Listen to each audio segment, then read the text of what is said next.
Em, bueno, antes de empezar con lo de hoy, quisiera remarcar un punto sobre lo que vimos en la clase anterior, que quizás no lo haya remarcado lo suficiente. Em, me habrán escuchado usar la palabra enfoque abstracto para la geometría diferencial en la manera en que lo vamos a ver. Eh, bueno, quiero hacer un pequeño comentario acerca de eso. La idea es que, si bien tiene varias aristas. La primera es que comenzamos con un conjunto M que a priori no lo vemos como un subconjunto de un RM o como una hipersuperficie en RM o como una hipersuperficie embebida en RM, etcétera, sino un conjunto M por sí mismo. Desde el punto de vista físico, eso porque si M pretendamos que modele el espacio-tiempo tiene una existencia por sí mismo, no está embebido en ningún RM, M minúscula, porque en este sentido, ambiente. El espacio-tiempo M es el espacio-tiempo, ¿no? Y ahí se acaba la historia, no está dentro de un RM. Esa es una razón física.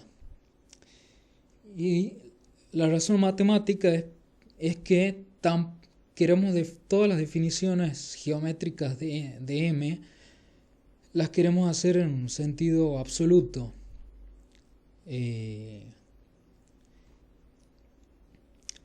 Y no hacerlo de manera indirecta usando la estructura de un espacio ambiente RM, ni tampoco alguna carta en particular.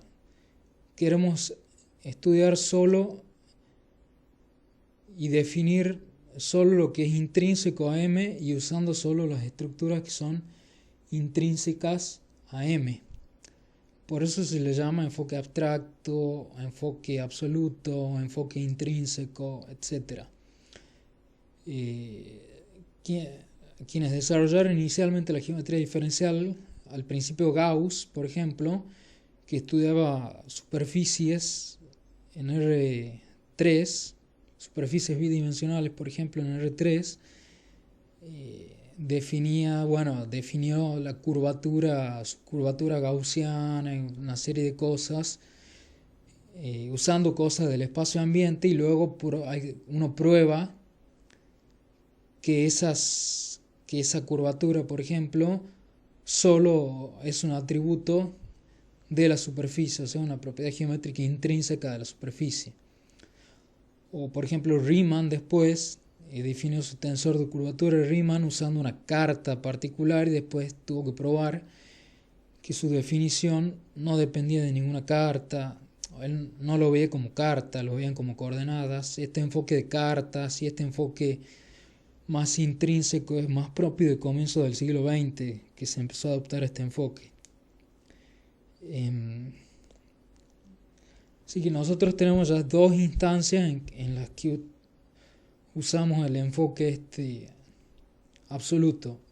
La primera es en funciones entre dos variedades, que si bien usamos acá dos cartas, pero si pusiéramos otra carta en la sección esta de donde haya solapamiento, sabemos que el cambio de coordenadas es automáticamente diferenciable, tanto acá como acá, con lo cual la condición de que la función total esta sea diferenciable sigue siendo solo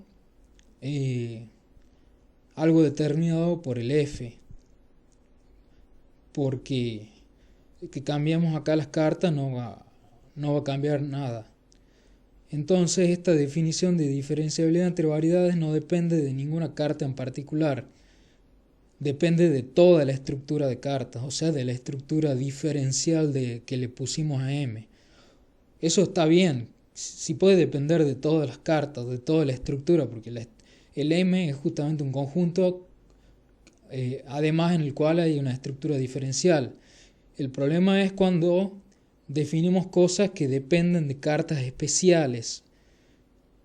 Por ejemplo, que yo defina algo que dependa de una carta particular y pruebe que esta definición no funciona por una carta arbitraria, sino que solo funciona para esa carta que yo elegí. Eso sería una definición no intrínseca. Y cualquier definición que solo depende de la estructura diferencial global se le llama intrínseca. Y la segunda instancia, donde usamos el enfoque intrínseco, es cuando definimos vectores tangentes como derivaciones.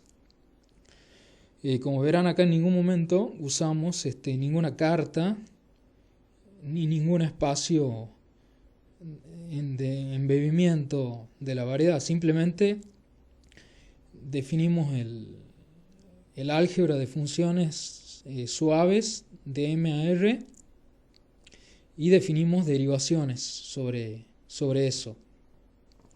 Y así definimos a los vectores tangentes. Y bueno, y toda la filosofía de este enfoque se basa en hacer todo de esta manera. Así, ya de entrada sabemos que todas nuestras definiciones son absolutas e intrínsecas y no hay que estar constantemente probando que las cosas son independientes de alguna carta especial o de alguna estructura especial en particular. Por eso definimos así los vectores como derivaciones acá, y después también es una de las razones por las cuales introduciremos después el cálculo tensorial y todas las entidades geométricas de interés serán obviamente tensores. Bien, ahora habíamos definido entonces el espacio tangente a un punto como el espacio vectorial de todas las derivaciones particularizadas en ese punto. Y ese es un espacio vectorial. Bien, lo que vamos a hacer hoy es en la primera parte, entonces vamos a probar que lo siguiente. Entonces tenemos lo siguiente.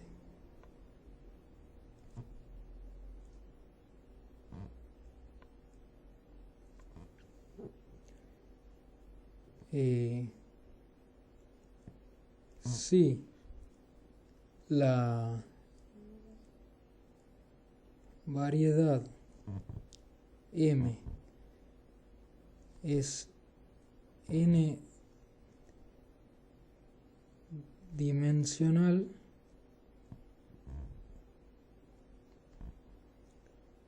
entonces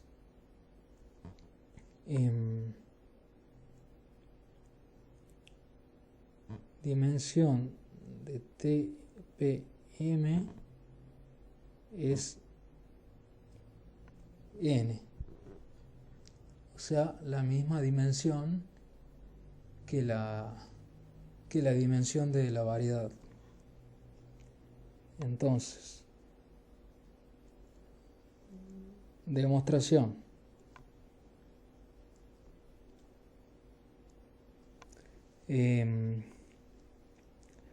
Bueno, obviamente para conocer la dimensión necesitamos encontrar una base de este espacio. Entonces consideramos una carta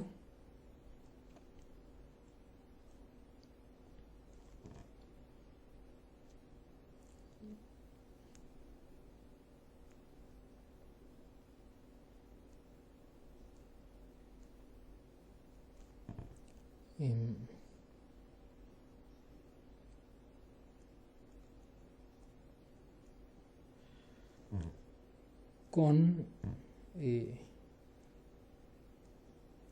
P en O. Y un F en C infinito de M. Entonces,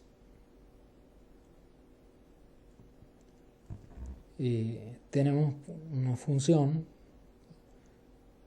componiendo la carta con la función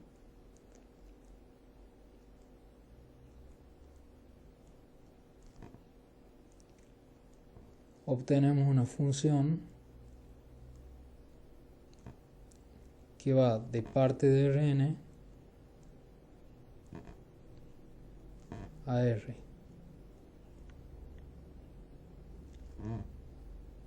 Y que es C infinito en el sentido del cálculo usual. Ahora, definimos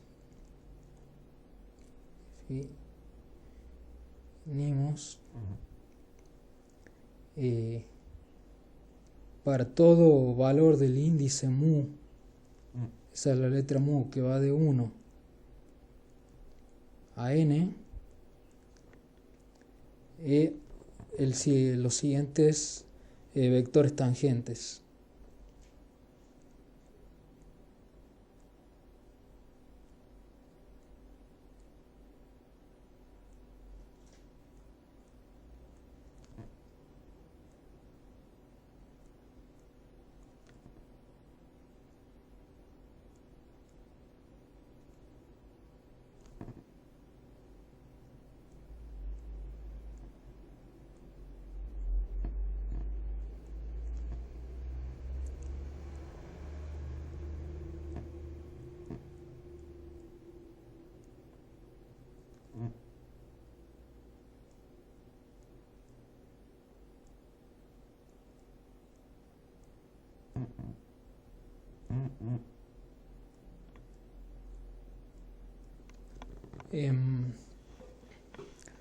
Donde estas son, por supuesto, las coordenadas en Rn establecidas por la carta psi, y es la derivada parcial usual, porque acá tenemos una función en el sentido que ya conocemos en Rn. Y bueno, y usando las propiedades de la derivada parcial, fácilmente se puede ver que esto es una derivación en el sentido abstracto que lo habíamos definido sobre el álgebra de funciones suave, con lo cual son vectores tangentes en el TPM,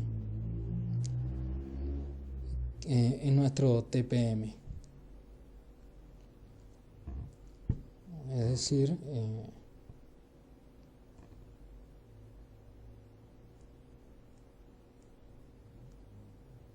pertenecen a TPM. Y además, obviamente, son n vectores. Acá uso este subrayado debajo porque como hay que probar que estos son base, como no podemos usar negrita bueno, escribiendo a mano, le pongo esto con lo que serían en los libros, aparecen con negrita o símbolo negrita. La tipografía, bueno, acá le ponemos este guión. Puede parecer medio molesta la anotación, pero después uno se va acostumbrando y sí tiene cierta utilidad remarcar cuando algunos vectores los estamos viendo como base, con lo cual usaremos esa notación. Bueno, entonces lo primero que tenemos que ver es que sean linealmente independientes. Bueno, entonces formemos la suma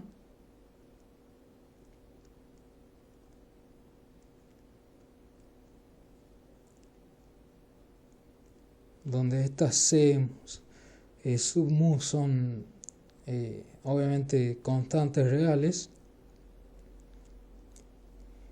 y tenemos que probar que esta condición implica que las constantes son igual a cero todas.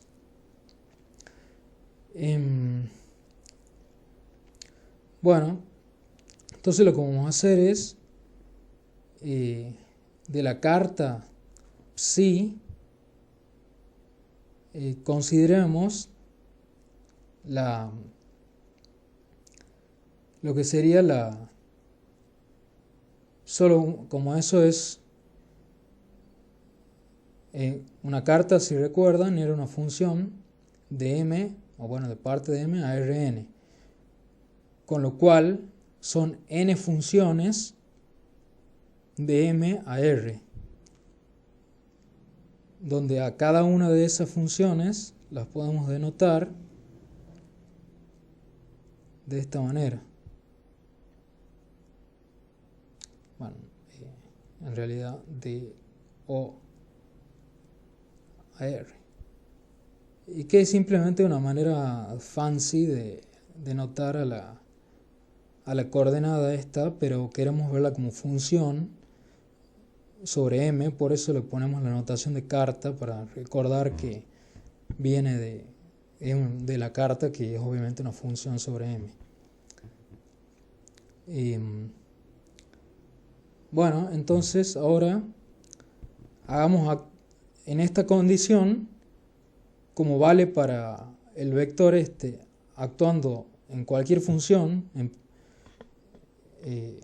así está postulada la condición, la hagamos actuar en particular sobre ese tipo de funciones.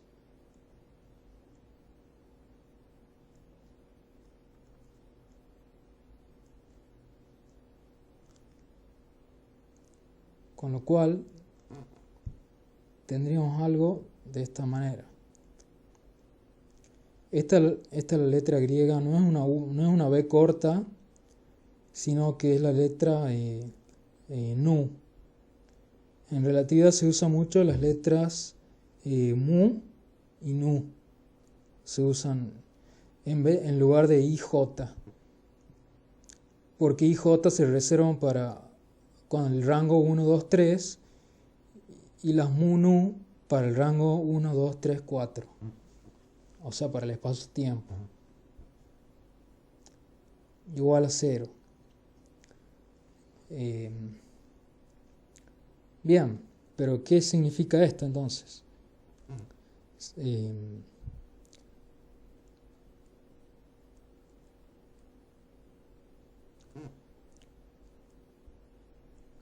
Significa que tenemos algo de esta forma.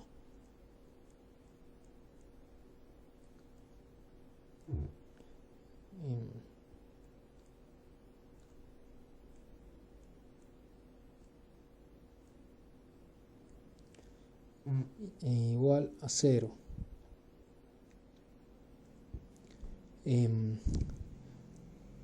Pero bueno, ¿qué es lo que estamos haciendo acá? De Rn nos vamos a M, y de M a R. O sea, simplemente entonces acá lo que estamos tomando es simplemente la coordenada vista de manera independiente, x mu, ya no como función de m, sino simplemente como coordenada o valor en Rn.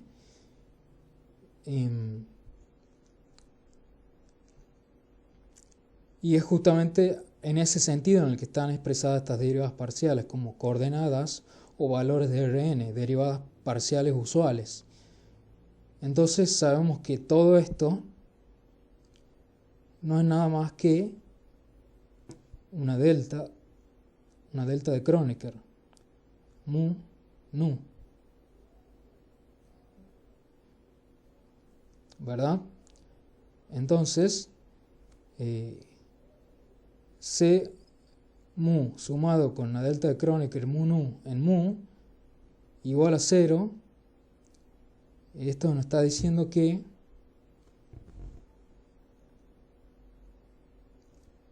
C nu igual a 0 para todo nu de, bueno, 1 a n. Con lo cual, los vectores iniciales que teníamos son en efecto linealmente independientes.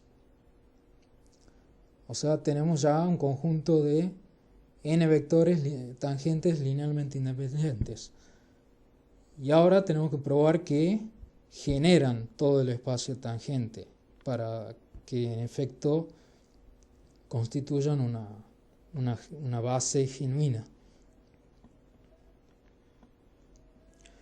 Bueno, para eso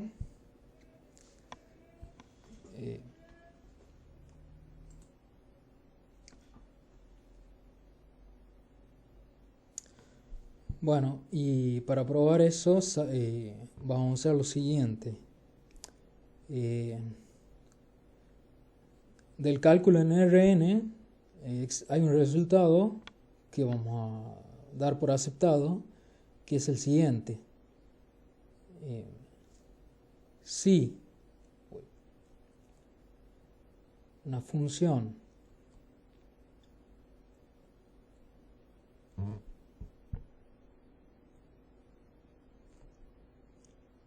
es C infinito, de este estilo es C infinito, entonces para cada Q sub 0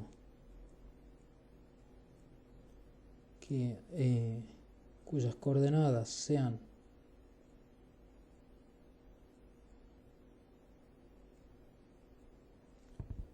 en esto en Rn, justo está el simbolito ahí del sistema, esto es en Rn, entonces existen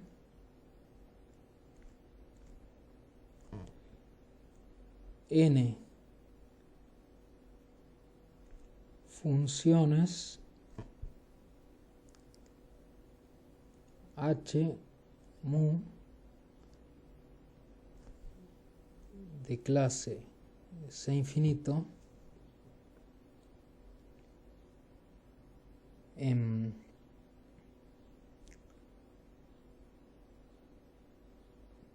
funciones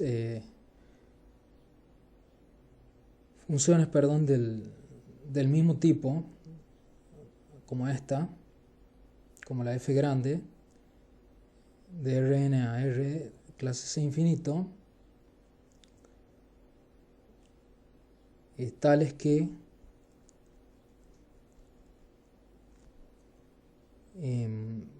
para todo Q x1 xn en Rn tenemos que a f en Q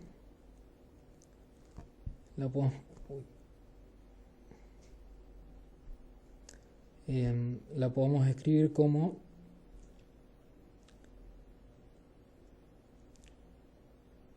f en Q sub 0 más una suma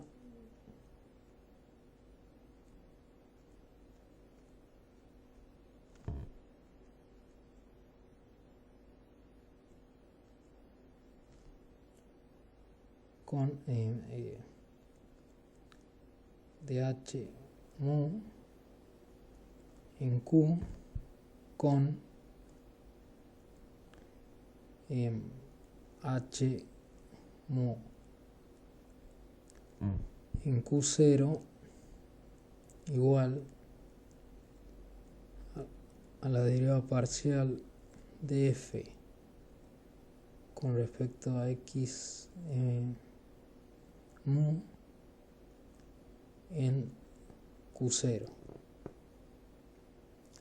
Bien, ahora vamos a usar ese resultado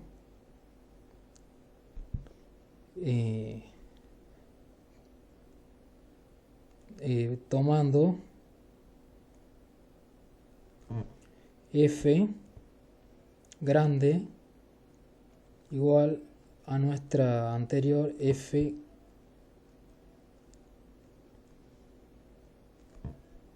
y q sub 0 como las coordenadas en la carta del punto P. Entonces, para todo Q grande en O ahora, o sea, en M, contenido en M,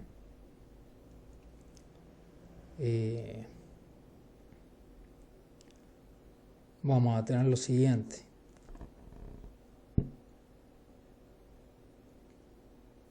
F de Q grande, perdón, acá vamos a usar también P grande para que se note que son puntos de la variedad y no puntos de Rn.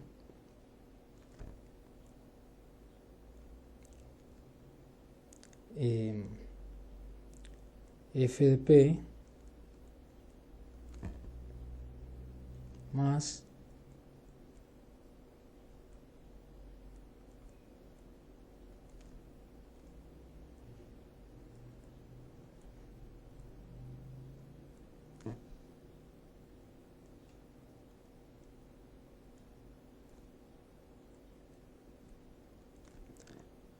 bueno, acá usemos mejor corchetes para que quede más limpio. H mu de Q grande. Fíjense que acá teníamos funciones en Rn a R y acá pasamos al resultado similar, pero ahora ya en función en la variedad.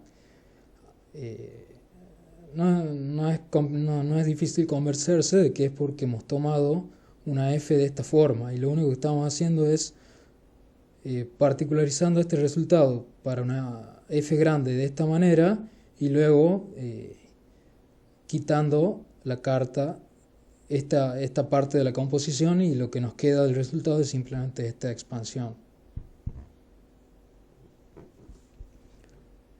Bien, ahora sea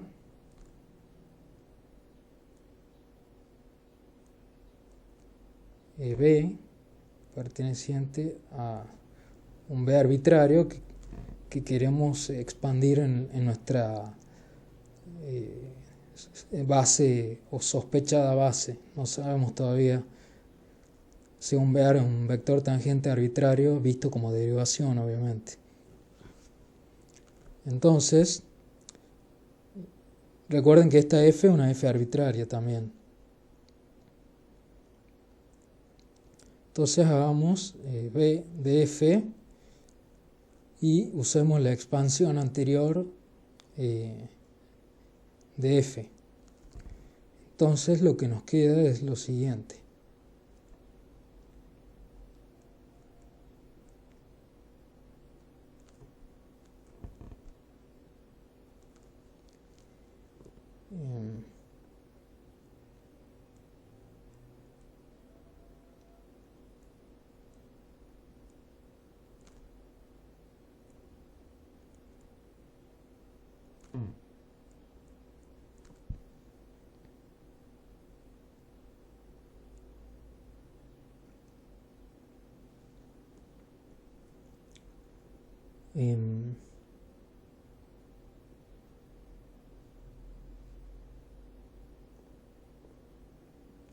Le ponemos acá un P simplemente para recordar que esta es la partecita que no estamos derivando.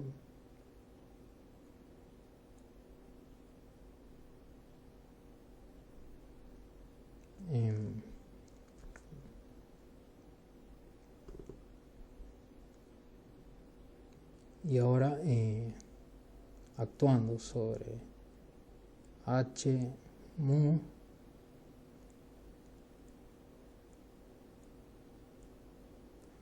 ¿cuántos paréntesis tenemos?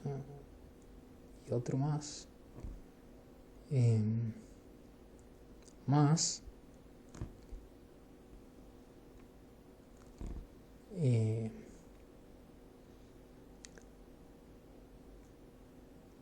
donde ahora la derivada de esto, donde solo tenemos que derivar esta parte, porque esto es una constante con respecto a p, ya está particularizado. Entonces nos queda b actuando en esto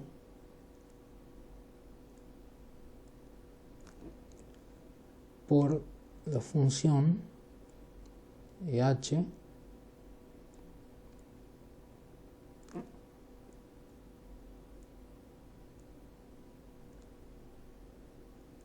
en P, y recién podemos cerrar la llave que habíamos abierto en la suma.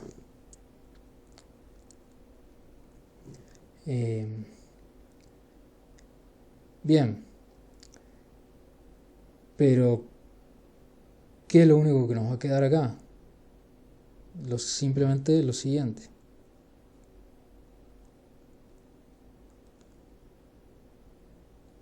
N B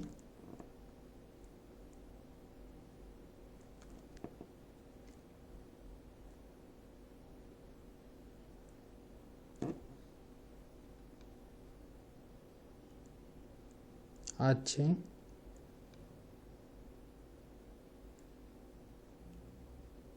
e Q0.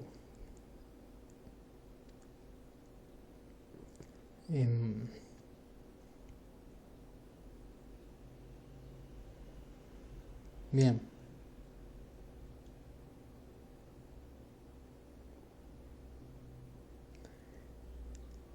Ahora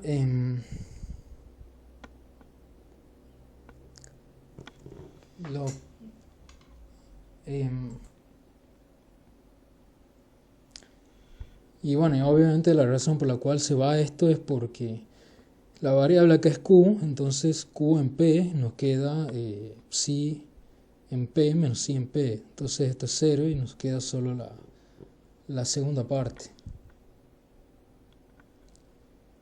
Bien, ahora como h mu en q sub 0 es igual, recuerden en la propiedad esta que tenía h más arriba y la elección particular de nuestra f grande, entonces esto el h no son nada más ni nada menos que nuestros previos vectores de base o supuestos vectores de base actuando en f. Entonces finalmente obtenemos b en f igual a 1n con las componentes b mu. Cuando se hace en vectores, en relatividad, las componentes de los vectores siempre se ponen arriba. Ya vamos a ver después por qué. Porque hay otros tipos que van a aparecer con las componentes, el índice de las componentes, perdón, abajo.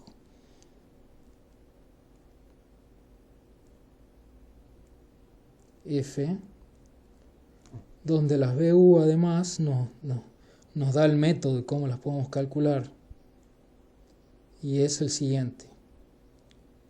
Agarramos la derivación y derivamos esta función, y así obtenemos las componentes de esta derivación en esta base. Y de forma general, sin actuar en una función, simplemente n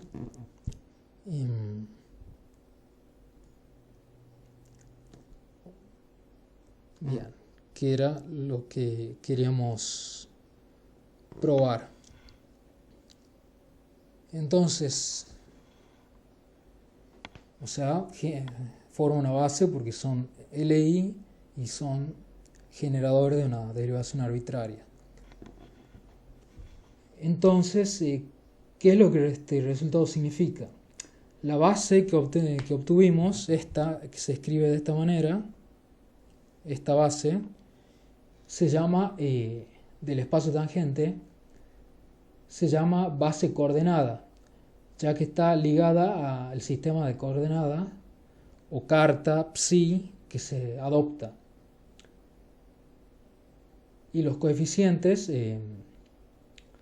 obviamente estos son las componentes del vector con respecto a esta base y pueden variar si se escoge otra carta psi prima.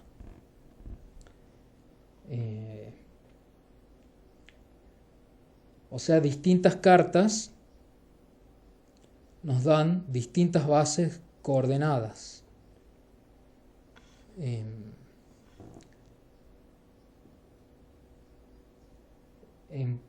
Así que veamos, en efecto, cómo funciona eso. Porque esto es algo muy importante. Entonces, tenemos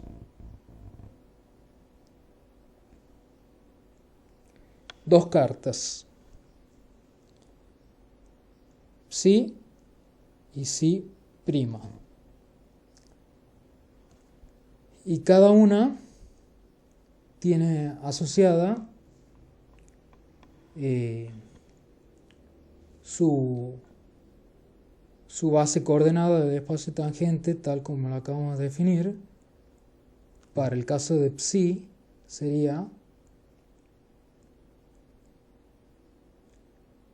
de esta manera.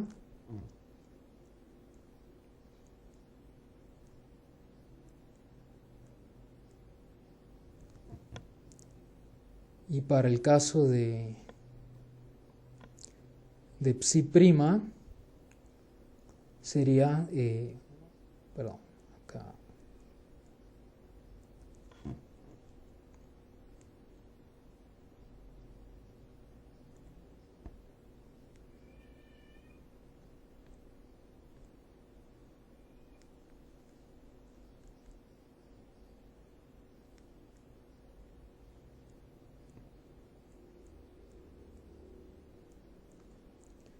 Para el caso de psi prima sería, acá vamos a usar otro índice, bueno, la misma expresión, solo que con los debidos índices primados. Prima, porque f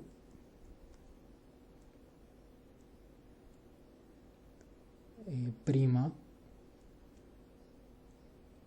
menos 1 es una conjunción desafortunada de símbolos que tenemos los dos arriba, el prima y el menos 1, pero bueno, hay que acostumbrarse porque ese tipo de cosas aparecerán todo el tiempo. Y en el mismo punto, en P, porque se supone que estamos en cartas en una zona donde hay solapamiento de sus dominios. Ahora lo que vamos a hacer es, queremos ver cómo se relacionan estas dos bases, porque obviamente si estamos en una parte de solapamiento de dominios, podemos establecer la función de cambio de coordenadas. Y si hay una función de cambio de coordenadas, tiene que haber unas funciones de cambio de base coordenada. Y la forma de obtener esto es simplemente usando la regla de la cadena del cálculo que conocemos en RN. Así que ahora vamos a hacer ese cálculo que es simple, pero que es bueno que lo sigan porque ayuda a fijar los conceptos de todas las cosas que estamos viendo, porque aparecen todas las cartas, las bases, etcétera. Entonces escribamos el primer vector de base de la siguiente forma. Recuerden que tenemos en mente usar la regla de la cadena del cálculo en RN, el cálculo multivariable. Entonces lo vamos a escribir a este vector de base de esta forma.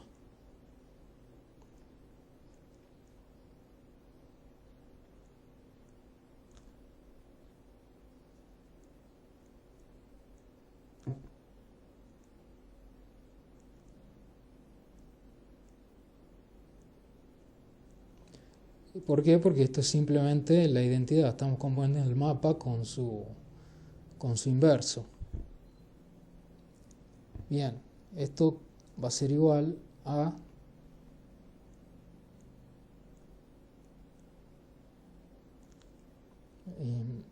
lo siguiente. Simplemente usando la propiedad asociativa de todos estos mapas, de la composición de mapas, reescribimos esto de la forma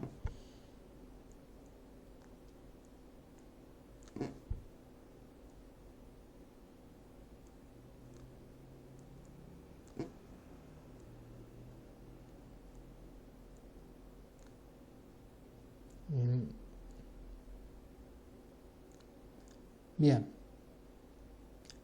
Y ahora es donde usamos la regla de la cadena. ¿Por qué? Porque fíjense lo que tenemos acá.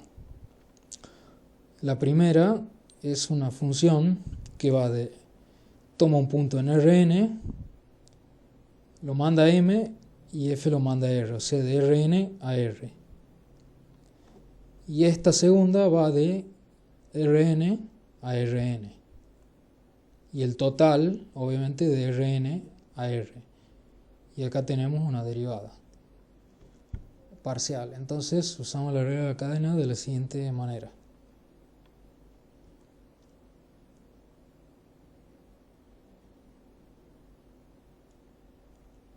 Este es un mu.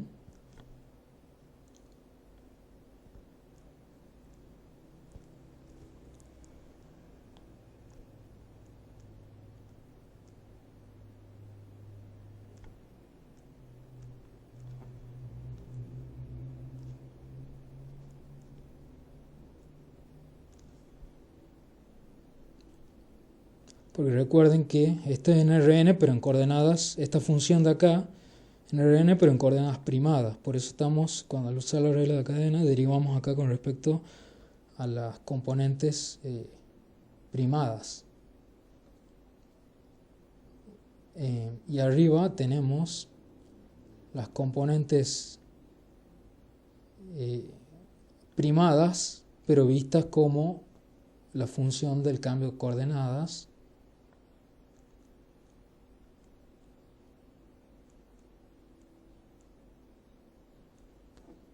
Y ahora finalmente recién tenemos el X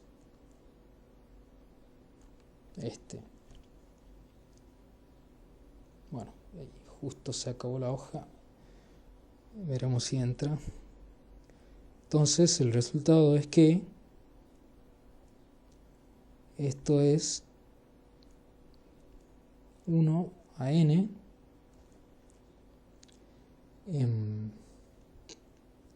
y esto que es simplemente, bueno, si recordamos acá están particularizados en los respectivos, va a estar en la carta primada, etcétera. Lo omitimos si no ya hubiera sido demasiado densa la notación. Esto que sería simplemente el vector de base primado en nu por esto.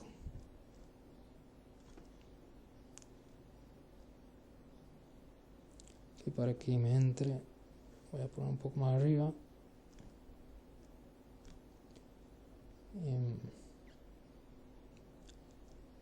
Prima nu sobre x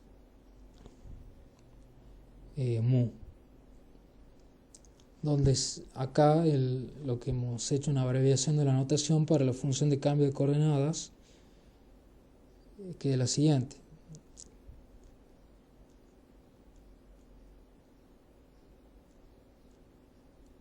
Esto es una función que va de Rn a Rn y que toma componentes de Rn no primadas y las lleva a las primadas. Entonces acá tomamos la parte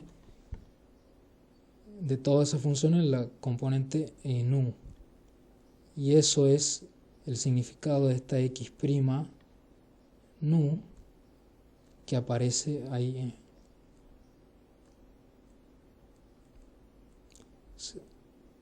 O sea, no es una mera coordenada, sino que es el cambio de coordenadas, porque es una coordenada primada en función de las coordenadas de la carta inicial. Es decir, entonces, pasando un poco en limpio eso, sin la f, bueno, lo reescribimos de esta manera.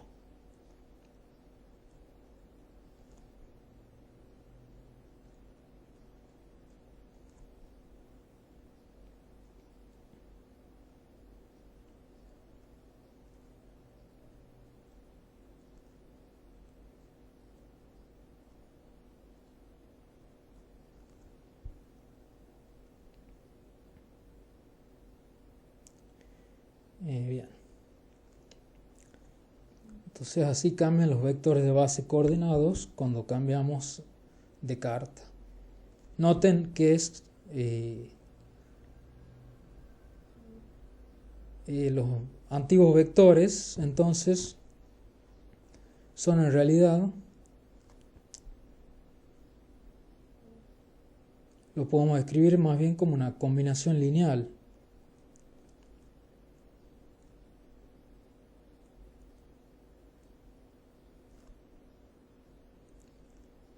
Donde este es un lambda mayúscula, una matriz, mu, nu.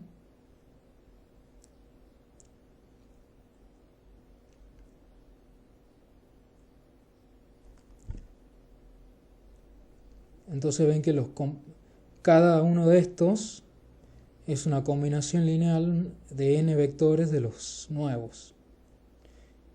Y entonces ahí corre el índice en nu. Y el mu corre cuando cambiamos ese. Donde obviamente esta matriz son simplemente las funciones que acabamos de escribir.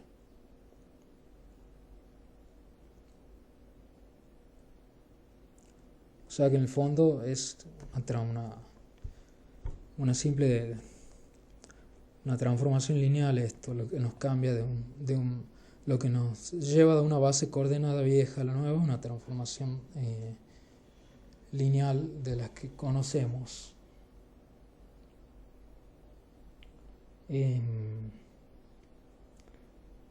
Bien, ahora, y para terminar esta sección, si cambian las bases, también tienen que cambiar los componentes de los vectores con respecto a esas bases.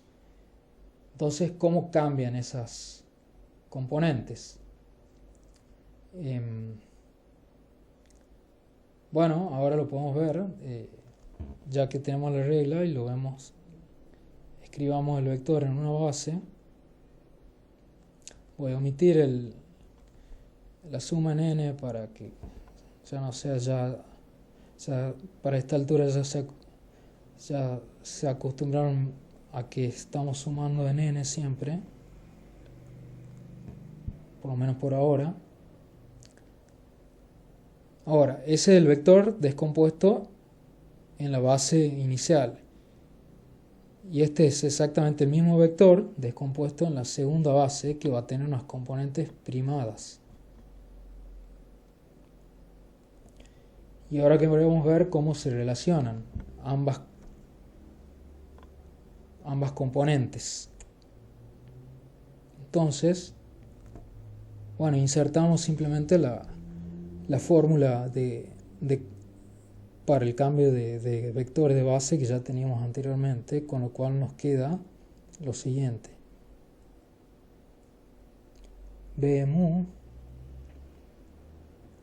suma nu x prima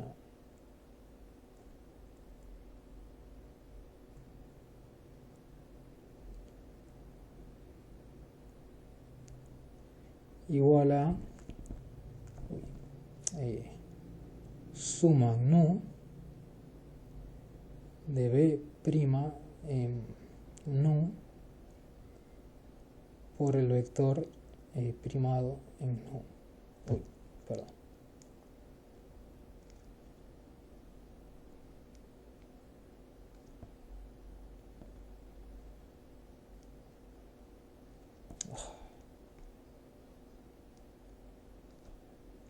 Por el vector primado en nu. Entonces, eso aquí nos lleva.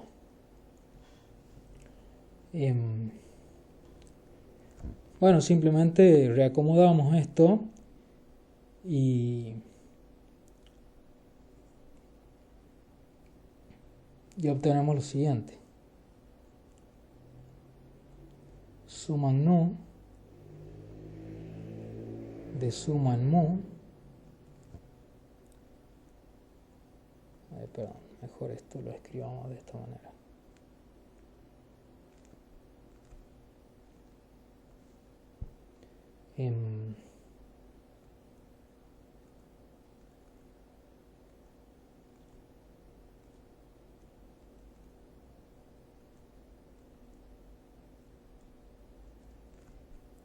Por el vector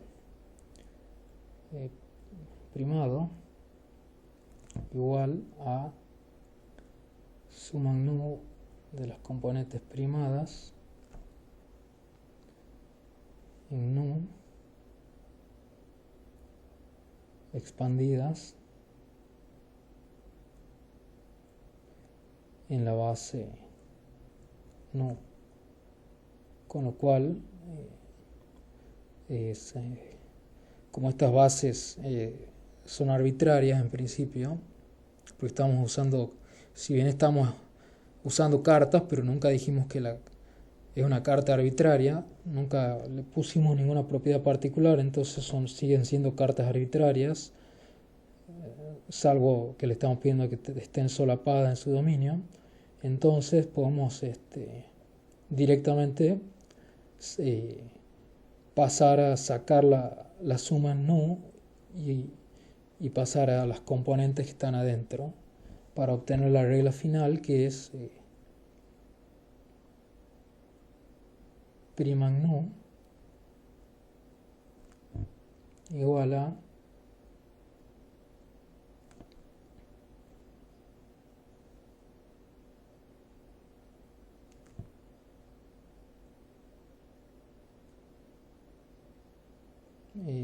b. Bueno, y acá por supuesto. Entonces noten que para el cambio de base usamos la base vieja escrita en términos de la base nueva, sumamos en nu con estos coeficientes. Y ahora con estos mismos coeficientes, sumando ahora en mu y las componentes viejas, obtenemos las componentes nuevas primadas en nu. Esa es básicamente la idea. Y esto se llama regla de transformación de vectores. En la geometría diferencial del enfoque más antiguo, si ustedes ven por ejemplo el paper original de Einstein de 1916, donde introduce la relatividad general, él define un vector o tensores más generalmente llamados ver, como cosas que ante un cambio de coordenadas se comportan de esta manera. O sea, definían a los vectores, a los tensores como cosas que transformaban sus coordenadas, sus componentes, de esta manera bajo un cambio de coordenadas x a x'. Nosotros hicimos una definición intrínseca de vectores como derivaciones y como teorema estamos obteniendo la regla de transformación de vectores que antiguamente se usaba como definición de vectores en geometría diferencial antigua.